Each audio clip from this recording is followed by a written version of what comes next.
నమస్కారం ఘంటారావానికి స్వాగతం. ముందుగా ప్రధాన అంశాలు. భారీ బందోబస్తు మధ్య వెంకటగిరి కోర్టుకు కాకాని గోవర్ధన్ రెడ్డి. కాసేపట్లో న్యాయవాది ముందు హాజరుపరచనున్న పోలీసులు.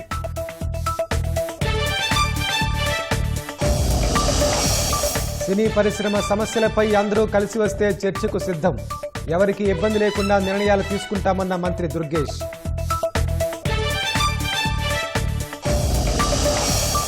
కడపలో మహానాడు కోసం శరవేగంగా సాగుతున్న ఏర్పాట్లు.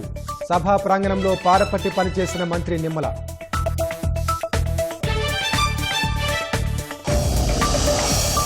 తూర్పుగోదావరి జిల్లా రోడ్డు ప్రమాదంలో 4కు చేరిన మృతుల సంఖ్య.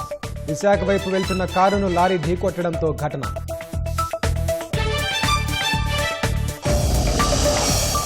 కడప జిల్లా బద్వేలులో 45 మందిని కరిచిన పిచ్చుకుక్క. బాధితులకు ఆసుపత్రిలో చికిత్స.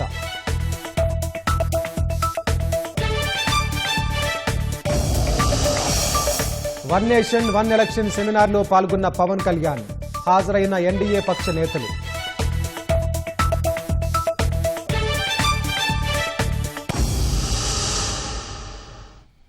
నెల్లూరు నుంచి కాకాని గోవర్ధన్ రెడ్డిని వెంకటగిరి తరలిస్తున్నారు. కాసేపట్లో ఆయన్ను వెంకటగిరి న్యాయస్థానం ముందు ప్రవేశపెట్టనున్నారు. దీనికి సంబంధించిన వివరాలు మా ప్రతినిధి రాజారావు ప్రత్యక్ష ప్రసారం ద్వారా అందిస్తారు. వెంకటేష్, నెల్లూరు జిల్లాలో ప్రధానంగా వ్యవసాయ శాఖ మంత్రిగా ఉన్న కాకాని గోవర్ధన్ రెడ్డి అధికారంలో ఉన్నప్పుడు అనేక అక్రమాలు చేసిన తెలుగుదేశం నాయకులు అనేక నిరసనలు, ధర్నాలు, అప్పట్లో ఉన్న మాజీ సోమిరెడ్డి సత్యాగ్రహం అనేక కార్యక్రమాలతో ఆందోళన కార్యక్రమాలు చేశారు. కానీ అధికారాన్ని అడ్డం పెట్టుకొని మంత్రిగా కాకాని మైనింగ్ దోపిడీతో పాటు గ్రావెల్ దోపిడీ, అదేవిధంగా ఇరిగేషన్ కాలువల్లో కూడా పెద్ద ఎత్తున అక్రమాలు చేశారు. వీటన్నిటి మీద కూడా గత 2 సంవత్సరాలు తెలుగుదేశం నాయకులు సోమిరెడ్డి అలుపెరగకుండా పోరాటం చేశారు. కానీ ఫలితాలు లేవు.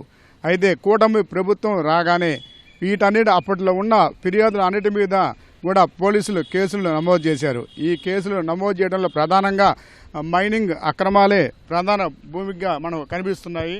ఇవి పొదలకూరు మండలంలో వరదాపురంలో ఉన్న 32 ఎకరాల్లో భారీగా అక్రమ మైనింగ్ చేశారు. దాదాపు 1000 మెట్రిక్ టన్నులు అక్కడి నుంచి మైనింగ్ను తరలించి దాదాపు కోట్ల రూపాయలు దోపిడీ చేశారు. అయితే దీనికి లెక్కలు లేనప్పటికీ కూడా దానికి అధికారులు అందరూ కూడా ఆ రోజు మంత్రి కాకానికి సహకరించారు. దీంతో ఈ భారీ కుంభకోణంగా మారింది.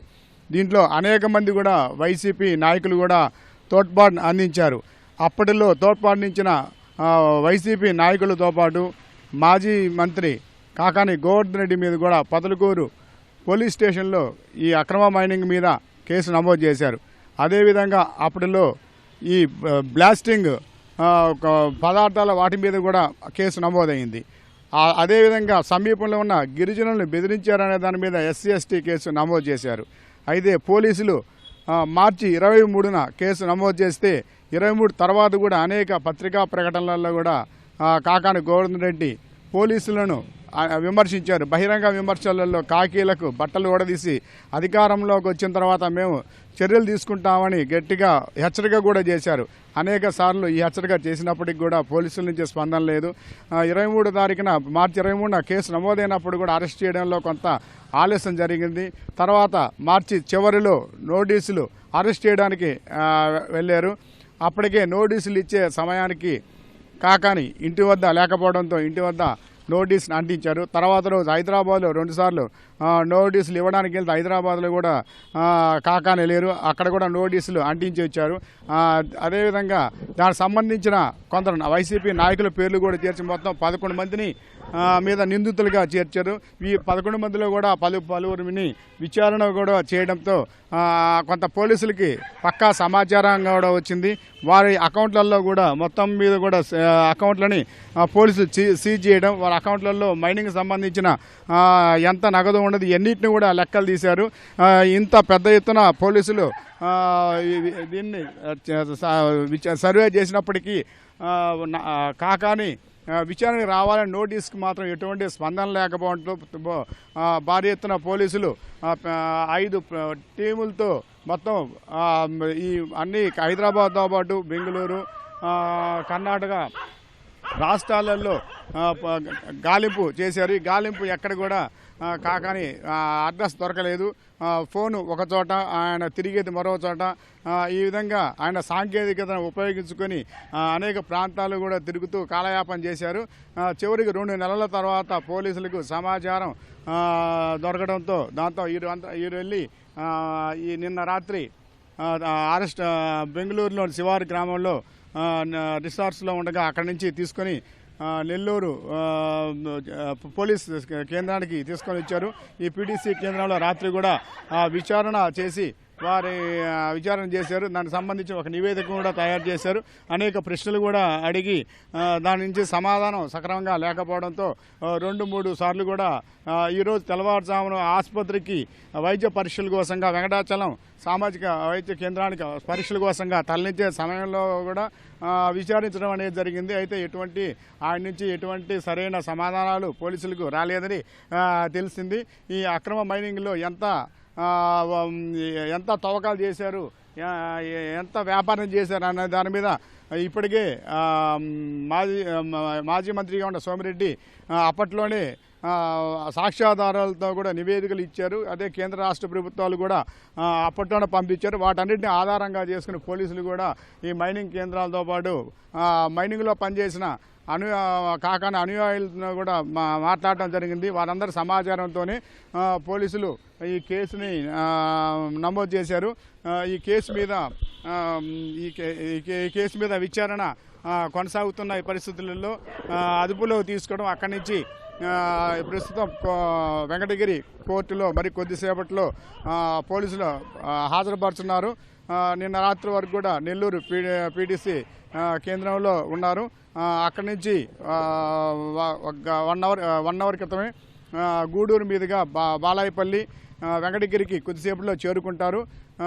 అందులో వేసవి సెలవులు కావడంతో కోర్టుకి జడ్జి ప్రత్యేకంగా Venkatagiri municipal magistrate court judge ప్రత్యేకంగా ఈ కేసుని విచారించే అవకాశం ఉంది.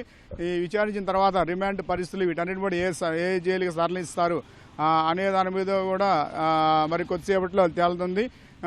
పోలీసులు కూడా ఇప్పటికే జిల్లా ఎస్పీ పోలీసుల బృందాలు అందరూ కూడా దీని మీద ఈ కేసు పూర్వాపరాల మీద కూడా రాత్రి కూడా చర్చ కొనసాగించారు.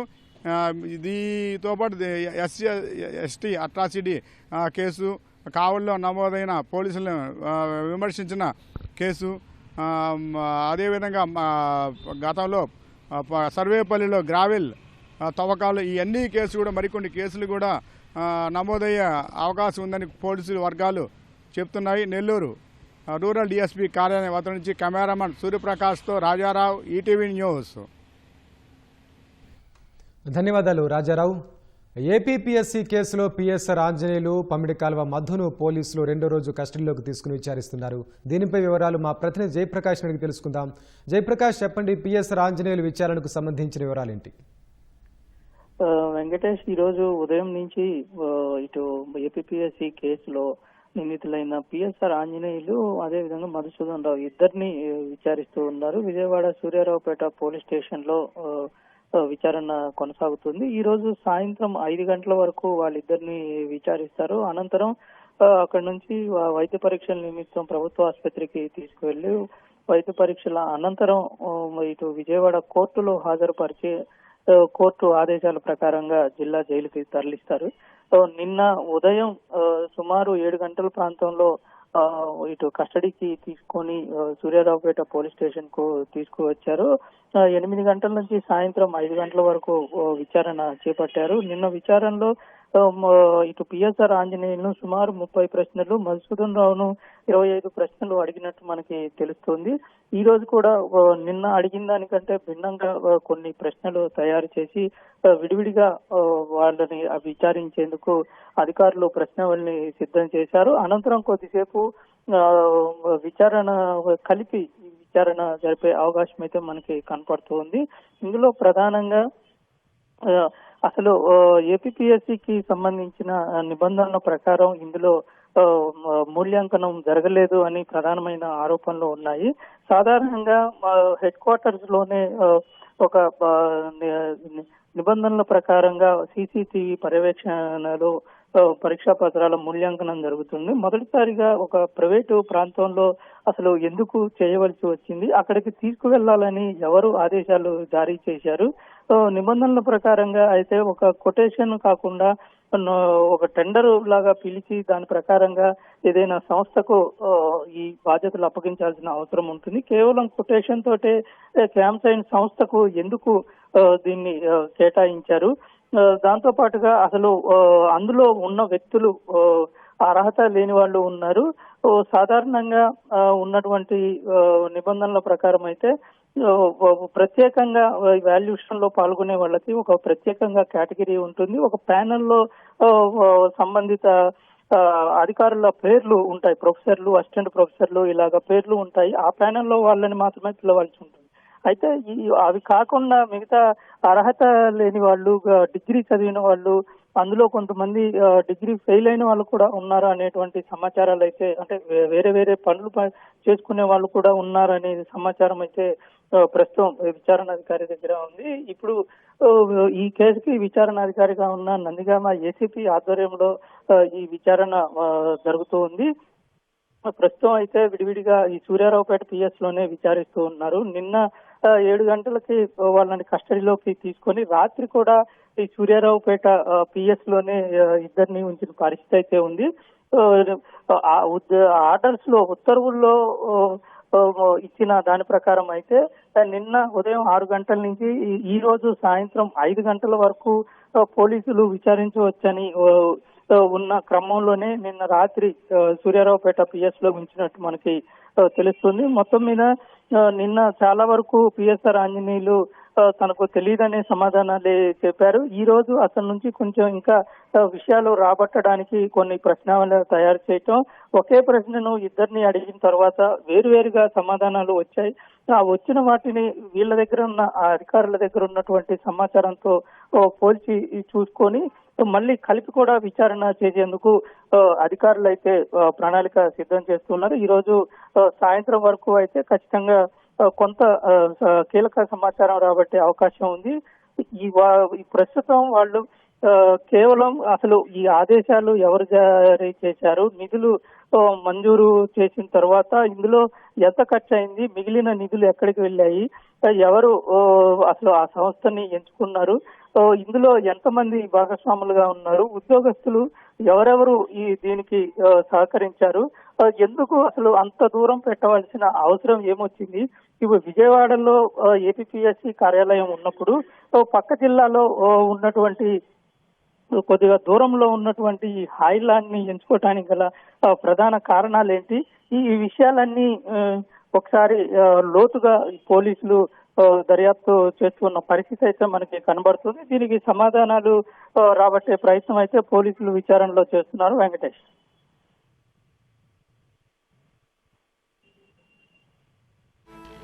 విజయనగరం పేలుళ్ల కుట్ర కేసులో 4వ రోజు సిరాజ్ సమీర్ను విచారిస్తున్నారు. విజయనగరం పోలీస్ ట్రైనింగ్ సెంటర్లో వీరిద్దరిని ఎన్ఐఏ అధికారులు, కౌంటర్ ఇంటెలిజెన్స్ అధికారులు ప్రశ్నిస్తున్నారు. గత 3 రోజుల విచారణలో దర్యాప్తు అధికారుల ప్రశ్నలకు సిరాజ్ సమీర్ ముక్తసరిగా సమాధానమిచ్చినట్లు తెలుస్తోంది. దర్యాప్తులో తాము సేకరించిన ఆధారాలను వారి ముందుంచి ప్రశ్నించినప్పుడు కూడా తనకు తెలియదన్నట్లు సమాధానమిచ్చినట్లు సమాచారం. 3 రోజుల విచారణలో కీలకమైన సమాచారాన్ని రాబట్టేందుకు ఎన్ఐఏ, కౌంటర్ ఇంటెలిజెన్స్ అధికారులు ఎంత ప్రయత్నించినా పూర్తి స్థాయిలో రాబట్టలేకపోయినట్లు తెలుస్తోంది. ముఖ్యంగా sleeper cells, handlers, Saudi, Oman నుంచి ఆర్థిక సహాయం, ఉగ్ర కార్యకలాపాలు, పేలులకు సంబంధించి వారిద్దరి నుంచి ఇప్పటి వరకు సరైన సమాధానం రాబట్టలేకపోయినట్లు తెలుస్తోంది. ముఖ్యంగా పేలుల కోసం సిరాజ్ సమీర్ 5 చోట్ల రెక్కీ చేసినట్లు ఎన్ఐఏ అధికారులు గుర్తించారు. అయితే ఎక్కడెక్కడ ఏ ప్రాంతాల్లో రెక్కీ నిర్వహించారో వివరాలు రాబడుతున్నారు. ఆయా ప్రాంతాల్లో స్లీపర్ సెల్స్ సమాచారంపై వీరిద్దరిని దర్యాప్తు అధికారులు ప్రశ్నిస్తున్నారు. హైదరాబాద్, ఏపీ, కర్ణాటక, మహారాష్ట్రకు చెందిన 12 మందితో గ్రూప్ ఉన్నట్లు గుర్తించిన దర్యాప్తు అధికారులు వాటి వివరాలపై ప్రశ్నిస్తున్నారు. మిగతా సభ్యుల వివరాలు సేకరిస్తున్నారు. సౌదీ, ఒమన్ దేశాల హ్యాండళ్ల నుంచి అందిన నిధులు, ఉగ్రవాద విదేశీ లింకులు, ఆర్థిక వ్యవహారాలపై దర్యాప్తు అధికారులు ప్రత్యేక దృష్టి పెట్టారు. ఇతర రాష్ట్రాల్లో అహిం సంస్థ మూలాలు, విదేశీ ఇంటర్నెట్ కాల్స్పై ఆరా తీస్తున్నారు. వీరిద్దరి కస్టడీ మరో 3 రోజుల్లో ముగియనున్న దృష్ట్యా ఇవాల్టి నుంచి విచారణలో దూకుడు పెంచాలని ఎన్ఐఏ భావిస్తున్నట్లు తెలుస్తోంది.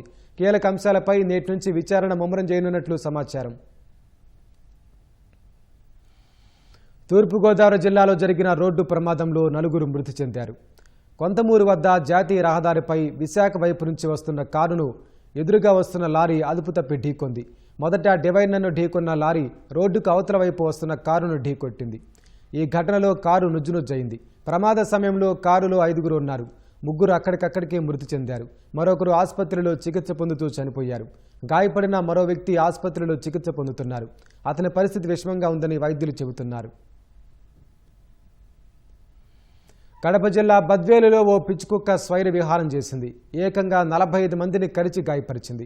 ప్రస్తుతం వీరిలో కొందరు బద్వేలు ప్రభుత్వాసుపత్రిలోనూ ఇంకొందరు కడపలోని ఆసుపత్రిలో చికిత్స పొందుతున్నారు. 45 మందిపై దాడి చేసిన పిచ్చికుక్కను పురపాలక సిబ్బంది చంపేసినట్లు తెలుస్తోంది. శ్రీకాకుళం జిల్లా వజ్రపు కొత్తూరు మండలం గరుడభద్రలో ప్రభుత్వ స్థలాన్ని ఆక్రమించేందుకు వైసీపీ వర్గీయులు చేసిన ప్రయత్నాన్ని స్థానికులు అడ్డుకున్నారు. గరుడభద్రలో వైసీపీకి చెందిన వ్యక్తులు ఆదివారం రోజున ప్రభుత్వ స్థలం ఆక్రమించేందుకు ప్రయత్నించడంతో గ్రామస్తులు నిలదీశారు. ఆ క్రమంలో వాగ్వాదం జరిగింది. వైసీపీ వర్గీయులు గ్రామస్తులపై కర్రలతో దాడి చేశారు. గ్రామస్తులు పోలీసులకు ఫిర్యాదు చేశారు. అంతలోనే మాజీ మంత్రి అప్పలరాజు పోలీస్ స్టేషన్కి వెళ్లి పోలీసులతో వాగ్వాదానికి దిగారు. పోలీసులు కూడా అదే స్థాయిలో అప్పలరాజుపై మండిపడ్డారు. గ్రామంలో అవాంఛనీయ ఘటనలు జరగకుండా పికెటింగ్ ఏర్పాటు చేశారు.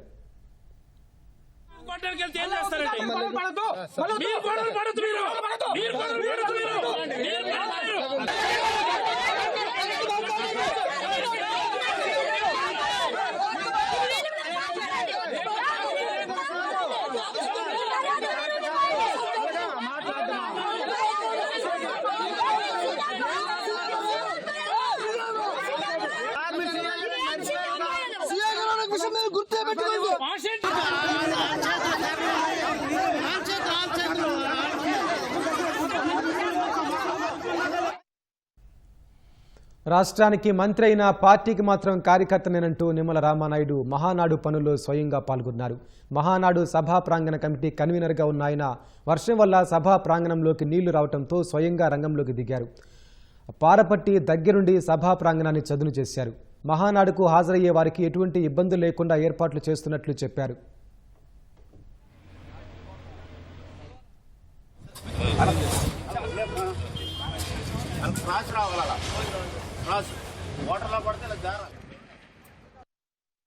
అన్న ఎన్టీఆర్ గారు పార్టీ పెట్టినప్పటి ఏ రకమైన స్పందన వచ్చిందో అంతకు మించి స్పందన మొన్న ఎన్నికల్లో వచ్చినటువంటి స్థితి ఈరోజు కూడా మీరు చూస్తూ ఉన్నారు. ఏ మాత్రం వర్షం వచ్చినా కూడా వాతావరణం అనుకూలించకపోయినప్పటికీ కూడా వచ్చినటువంటి ప్రతి ఒక్కరికి కూడా చిన్న అసౌకర్యం కూడా కలగకూడదు. కార్యకర్తలంటే తెలుగుదేశం పార్టీకి ప్రాణం అని ఏదైతే చంద్రబాబు నాయుడు గారు చెప్తూ ఉన్నారో దాన్ని అనుసరించే ఈరోజు రాత్రి పగలు కూడా వర్షం వచ్చినా కూడా మరి ఇబ్బంది లేకుండా ఏదైతే వాటర్ ప్రూఫ్ షెడ్స్ కానీ అదేవిధంగా ఖర్చుకు వెనకాడకుండా ప్లాట్ఫారమ్స్ కానీ చుట్టూ కూడా ట్రెంచెస్ తీసుకుని ఆ ట్రెంచెస్ నుంచి బయటికి వాటర్ పంపడం కానీ ఇట్లా అన్ని రకాలైనటువంటి ఏర్పాట్లు చేస్తున్నాం. ఖచ్చితంగా గతంలో జరిగినటువంటి మహానాడులు మించి కడపలో జరిగేటువంటి మహానాడు అందులో కూడా మాకు రాయలసీమతో ప్రత్యేక అనుబంధం ఉంది తెలుగుదేశం పార్టీకి. ఆ రోజు ఎన్టీ రామారావు గారి దగ్గర నుంచి ఈరోజు చంద్రబాబు నాయుడు గారి వరకు ఈరోజు రాయలసీమకు ఒక గుప్పడు మంచినీళ్ళు దొరుకుతున్నాయంటే ఒక సాగునీరు దొరుకుతుందంటే అది ఆ రోజు ఎన్టీఆర్ ఈరోజు చంద్రబాబు నాయుడు. మీరు చూసుకోండి, ఒక తెలుగు గంగ, ఒక అంద్రీనేవ, ఒక గాలేరు నగరి, ఒక హెచ్ఎల్సి, ఒక ఎల్ఎల్సి, ఒక కేసీ కెనాల్, ఏ పేరు చెప్పినా గుర్తొచ్చేది తెలుగుదేశం పార్టీ. ఈ రకంగా రాయలసీమకు తెలుగుదేశం పార్టీకి ఎప్పుడు మంచి అనుబంధం ఉంది. ఖచ్చితంగా రాయలసీమ రతనాల సీమగా మార్చేటువంటి విధంగా ఈ మహానాడు కూడా ఉపయోగపడుతుందని చెప్పి మేము కూడా భావిస్తూ ఉన్నాం. మహానాడు ఏర్పాట్లపై వివరాలు మా ప్రతినిధి మురళి ప్రత్యక్ష ప్రసారం ద్వారా అందిస్తారు. కడపలో 3 రోజుల పాటు జరిగే మహానాడు కోసం ఏర్పాట్లు చివరి దశకు చేరుకున్నాయి. రేపటి నుంచి 3 రోజుల పాటు కడప శివారులోని కమలాపురం నియోజకవర్గంలో ఉన్నటువంటి పబ్బాపురం ప్రాంతంలో 145 ఎకరాల్లో ఈ మహానాడు కోసం ఏర్పాట్లు చివరి దశకు చేరుకున్నాయి. ఈ 145 ఎకరాల్లో 3 రోజుల పాటు జరిగేటువంటి ప్రతినిధుల సభ, బహిరంగ 5 లక్షల మందితో జరిగేటువంటి బహిరంగ సభ కోసం కూడా అనేక ప్రాంగణాలను కూడా సిద్ధం చేశారు. దాదాపు ఈ 2 రోజుల పాటు మనం ప్రస్తుతం ఇక్కడ చూస్తున్నటువంటి ఈ ప్రాంగణంలో 2 రోజుల పాటు కూడా దాదాపు 20 నుంచి 30 వేల మంది ప్రతినిధులు కూర్చొని తీర్మానాలు చేసేటువంటి సభా ప్రాంగణాన్ని సిద్ధం చేశారు. దీనికి సమీపంలోనే 5 లక్షల మందితో బహిరంగ సభను కూడా సిద్ధం చేశారు. దీంతోపాటు భోజనశాలలు, డైనింగ్ హాల్స్ దాదాపు 3 వరకు కూడా సిద్ధం చేశారు. మీడియా హాల్స్తో పాటు ఇతర ప్రాంగణాలన్నీ కూడా సిద్ధమైంది. ప్రస్తుతం మనం చూస్తున్నటువంటి జర్మన్ షెడ్లతో ఏర్పాట్లు కూడా పూర్తి చేస్తున్నటువంటి పరిస్థితి. అయితే నిన్న రాత్రి కురిసినటువంటి వర్షానికి మహానాడు ప్రాంగణము కాస్త చిత్తడిగా మారడంతో మంత్రి నిమ్మల రామానాయుడు ఈ ప్రాంతంలో ఉండి వీటన్నిటిని కూడా చదును చేసేటువంటి ప్రక్రియ చేపట్టారు. యంత్రాల ద్వారా ఎలాంటి ఆటంకం కలగకుండా మహానాడు ఇతర ప్రాంతాల నుంచి వచ్చేటువంటి పార్టీ కార్యకర్తలకు, మహానాడులోకి వచ్చేటువంటి నాయకులకు కూడా ఎలాంటి ఆటంకం కలగకుండా యుద్ధ ప్రాతిపదికన చర్యలు చేపడుతున్నారు. మంత్రి నిమ్మల రామానాయుడు దగ్గరుండి కూడా అంటే ఈ యంత్రాల ద్వారా ఏ చిన్న లోటుపాటు లేకుండా వర్షపు నీరు మహానాడు ప్రాంగణంలోకి, వేదికలోకి చేరకుండా ఆయనే స్వయంగా పారపట్టి ఉదయం నుంచి కూడా ఈ ఏర్పాట్లను పర్యవేక్షిస్తున్నారు. ఆయన అడిగి మరిన్ని విషయాలు తెలుసుకున్నాం. సార్ చెప్పండి, నిన్న రాత్రి కురిసినటువంటి వర్షానికి మహానాడు ప్రాంతంలో కొద్దిపాటి వర్షం కూడా నీరు నిల్వ ఉన్నటువంటి దీన్ని ఉదయం నుంచి కూడా మరి పర్యవేక్షిస్తున్నారు. ఎట్లా చూస్తారు ఇది? తెలుగుదేశం పార్టీకి కార్యకర్త అంటే ఒక ప్రాణం. అటువంటి కార్యకర్తకి ఏ విధమైన ఇబ్బంది కలగకూడదని చంద్రబాబు నాయుడు గారు ఇచ్చినటువంటి ఆదేశాల ప్రకారమే డే అండ్ నైట్ ఇక్కడ పనిచేస్తూ ఉన్నాం. నిన్న కూడా కొంచెం భారీ వర్షం పడినటువంటి స్థితిలో, రాబోయేటువంటి రోజుల్లో కూడా వర్ష సూచన ఉన్నటువంటిలో పూర్తిగా అంటే ఏదైతే వాటర్ ప్రూఫ్ షెడ్స్ నిర్మాణం కానీ, అదేవిధంగా ఆ షెడ్ నుంచి పడిన వాటర్ కూడా ఎక్కడెక్కడ ట్రెంచెస్ ఇచ్చి ఆ ట్రెంచెస్ని బయట వాగులోకి తీసుకెళ్తూ కానీ, అదేవిధంగా ఇక ఫుడ్ కౌంటర్స్ దగ్గర కూడా ఏ విధమైనటువంటి ఇబ్బంది లేకుండా అక్కడ కూడా ప్లాట్ఫామ్స్ అరేంజ్ చేయడం కానీ, అదేవిధంగా పార్కింగ్ దగ్గర కూడా వెహికల్స్ ఎక్కడ కూడా దిగబడకుండా ఎక్కడికక్కడ గ్రావెల్తో వాటిని కూడా ఏర్పాటు చేయడం కానీ, అంటే గతంలో జరిగినటువంటి మహానాడుని మించి కడప మహానాడు జరిగేటువంటి విధంగా ఇక్కడ కడప నాయకులు కానీ, రాయలసీమ నాయకులు కూడా పెద్ద ఎత్తున ఇన్వాల్వ్ అయ్యి ప్రతి కమిటీని కూడా బుధస్కంధాలు వేసుకుని పనిచేస్తూ ఉన్నారు. అందుకే ఈవేళ ఇంత పెద్ద మహా కార్యక్రమం ఇంత పెద్ద ఎత్తున జరగడానికి ఇది ఒక కారణం. అంటే 2 రోజుల పాటు జరిగేటువంటి ఈ ప్రతినిధుల సభకు ఏ ప్రాంతాల నుంచి వస్తున్నారో ఆ తీర్మానాలు, ఈ సభలో తీర్మానాలు కొత్తగా నారా లోకేష్ గారు కూడా 6 అంశాల సూత్రాన్ని కూడా ప్రాతిపదిక తీసుకున్నారు. అవి ఎట్లా ఏమో అమలు చేయబోతున్నారో, ఆ తీర్మానాల ప్రతిపాదనలు ఎట్లా ఉంటారు? 175 నియోజకవర్గాలు, అదేవిధంగా తెలంగాణ, అదేవిధంగా ఇతర రాష్ట్రాల్లో తెలుగు ప్రజలు ఎక్కడైతే ఉన్నారో అక్కడి నుంచి అందరూ కూడా క్రియాశీలకమైనటువంటి ప్రజాప్రతినిధులు 2 రోజులు కూడా సభ జరగబోతోంది. 27, 28 గతంలో కంటే కూడా భిన్నంగా అంటే 27వ తేదీన పార్టీ సంస్థాగతమైనటువంటి విషయాల మీద గతంలో కంటే భిన్నంగా నిర్వహించాలని నారా లోకేష్ గారు భావించడం, అందులో కూడా ఒక 6 అంశాన్ని ప్రధానంగా తీసుకుని మనలో సగం ఉన్నటువంటి మహిళలను స్ట్రెంగ్తన్ చేసేటువంటి విధంగా, అదేవిధంగా యువతకు రేపు భవిష్యత్తులో ఉపాధి అవకాశాలు కల్పించేటువంటి విషయంలో కానీ, కార్యకర్త యొక్క సంక్షేమం కానీ, ఇట్లాగా పార్టీని సంస్థాగతంగా దానితో పాటుగా పార్టీకి సంబంధించి ఒక మైక్రో లెవెల్ అంటే ఏదైతే గతంలో నియోజకవర్గ ఎమ్మెల్యే ఇన్ఛార్జు, మండలం, గ్రామ కమిటీ, బట్ ఇప్పుడు మనం చూస్తూ ఉన్నాం ఒక క్లస్టర్, 25 బూత్లకు ఒక క్లస్టర్, 5 బూత్లకి ఒక యూనిట్, ప్రతి బూత్ కమిటీ కన్వీనర్, 60 ఓటర్స్కి ఒక కుటుంబ సాధికార సారథి అని ఏ రకంగా అయితే పార్టీలు కూడా ఒక స్ట్రక్చర్ మైక్రో లెవెల్లోకి వెళ్ళి వర్క్ చేస్తూ ఉన్నామో దాన్ని కూడా మరింత పటిష్టం చేసేటువంటి విధంగా, అదేవిధంగా రాష్ట్రంలో కూడా ఆ రకంగా క్లస్టర్ యూనిట్లో సక్సెస్ఫుల్గా చేసినటువంటి కాన్స్టిట్యున్సీస్ వాళ్ళ ప్రజెంటేషన్ ఎట్లా చేయగలిగారు, ఎట్లా సక్సెస్ అందించుకోగలిగారు. అట్లానే కొన్ని నియోజకవర్గాల్లో మైనస్ కానీ బూతుల్లో కానీ వచ్చిన చోట ఎందుకు దాన్ని అధిగమించలేకపోతుంది, ఇట్లాగా ఒక చర్చింగ్ అంటే పార్టీని సంస్థాగతంగా బలోపేతం చేసుకునేటువంటి విధానంలో ఒక అర్థవంతమైనటువంటి చర్చ ఉండాలి. భవిష్యత్తుకు ఉపయోగపడే విధంగా నారా లోకేష్ బాబు గారు ప్లాన్ చేయడం జరిగింది. 2వ రోజుకు సంబంధించి ఈ అభివృద్ధి సంక్షేమం, ఆర్థిక పరిస్థితి సహకరించినటువంటి స్థితిలో కూడా ఇంత పెద్ద ఎత్తున అభివృద్ధి చేస్తూ ఉన్నాం. ఓ పక్కన అమరావతి రాజధాని, ఒక పక్కన పోలవరం ప్రాజెక్టు నిర్మాణం, ఇంకో పక్కన స్టీల్ ప్లాంట్ని కాపాడుకోవడం, ఈ రాష్ట్రం వదిలిపోయినటువంటి పరిశ్రమలు, పారిశ్రామికవేత్తలు పెద్ద ఎత్తున మళ్ళీ తీసుకురావడం, గుంతలు లేనిటువంటి రోడ్లను మనం నిర్మాణం చేయడం, పల్లె పండుగ ఏదైతే చేసి ప్రతి గ్రామంలోనూ పెద్ద ఎత్తున సీసీ రోడ్లు నిర్మాణం చేయడం, జలజీవన మిషన్ ద్వారా ప్రతి ఇంటింటికి కుళాయి నీరు ఇవ్వడం, ఇవి కాకుండా మనం 4,000, 6,000, 15,000 రూపాయలు పింఛను ఇవ్వడం, డిఎస్సి నోటిఫికేషన్ ఇవ్వడం, 5 రూపాయలకి అన్నా క్యాంటీన్ పెట్టడం, 20,000 రూపాయలు రూపాయలు మత్స్యకారులకి వేట సమయంలో వాళ్ళకి సహాయం అందించడం నిషేధ సమయంలో. అంటే ఇట్లాగా ఇంత పెద్ద ఎత్తున అభివృద్ధి సంక్షేమం చేస్తూ ఉన్నాం. ఆర్థిక పరిస్థితి సహకరించకపోయినా ఇటువంటి అభివృద్ధి సంక్షేమాన్ని ప్రజల్లోకి ఏ రకంగా తీసుకెళ్లాలి అనేటువంటి విషయాల మీద కూడా తీర్మానాల రూపంలో 2వ రోజు చర్చ జరగబోతుంది. 3వ రోజు బహిరంగ సభ ఒక 5 లక్షల మంది పైబడి కార్యకర్తలు ప్రజలతో బహిరంగ సభ కూడా నిర్వహించబడుతుంది. మహానాడుకు ఒక రోజు ముందుగానే ముఖ్యమంత్రి చంద్రబాబు, నారా లోకేష్ కూడా ఇవాళ ఇక్కడికి చేరుకున్నావు. అంటే ఒక రోజు ముందుగానే రావడానికి ప్రధాన కారణం ఏమిటి? ఏర్పాట్లపైన ఏమన్నా ప్రధానంగా చర్చ జరిగేటువంటి అవకాశం ఉందా ఈ కడపలో జరుగుతున్నటువంటి మహానాడు? ఈరోజు సాయంత్రానికి చంద్రబాబు నాయుడు గారు, అదే నారా లోకేష్ బాబు గారు కూడా ప్రాంగణానికి విచ్చేస్తున్నారు. ఈ రాత్రి బస కూడా ఈ మహానాడు ప్రాంగణంలోనే చంద్రబాబు నాయుడు గారు, లోకేష్ గారు ఇక్కడే బస చేస్తూ ఉన్నారు. ఏదైతే మహానాడు అంటే ఈవేళ ఒక తెలుగు జాతిగా ఒక పండుగ.